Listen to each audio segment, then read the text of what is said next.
Donc cette fameuse période proto-historique, c'est celle qui intéresse de plus en plus d'archéologues. Pourquoi? Parce qu'on a trouvé des traces. On a commencé à retrouver des traces. Alors qu'est-ce qui caractérise? Comment on sait qu'ils avaient des cités-États un peu de partout?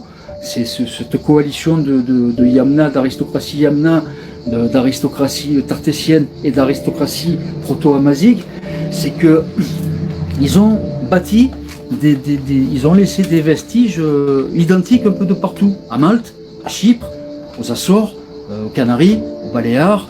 Dans tous les endroits qu'ils avaient colonisés, ils ont laissé des enceintes, des forteresses concentriques à enceintes multiples. Double enceinte, triple enceinte, quadruple enceinte.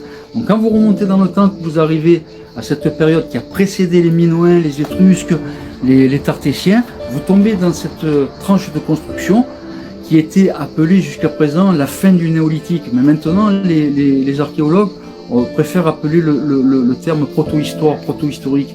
Là, on est chez les Atlantes.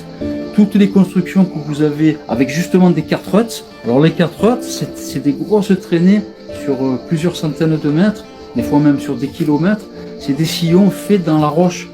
En bord de mer, il y a des Cartwrights. Donc on comprend que ces villes circulaires, ces bâtisses circulaires à double, triple, quadruple enceinte étaient alimentées avec des Cartwrights. Il y avait des rails, il y avait un dispositif qui allait de la mer jusqu'à ces enceintes. Alors même les maisons particulières à l'époque étaient circulaires. L'homme s'est métatronisé plus tard.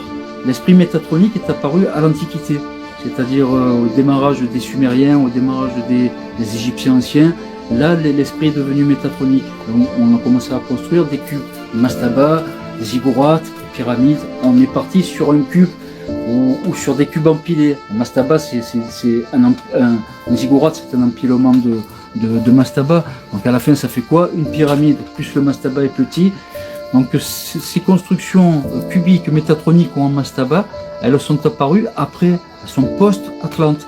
Vous allez voir, si vous vous renseignez dans toutes ces civilisations, à Malte, à Chypre, dans les Baléares, aux Canaries, aux Açores, tous ces en Crète, à Santorin, toutes ces comptoirs atlantes ont laissé des constructions circulaires à enceintes multiples.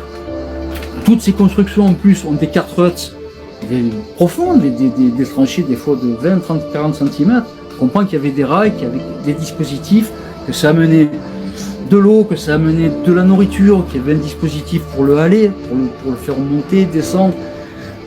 Il n'est pas resté de traces des moyens mécaniques, des dispositifs, mais les Cartwrights, les sillons existent toujours, qui allaient de ces villes circulaires jusqu'au bord de mer, ils existent toujours.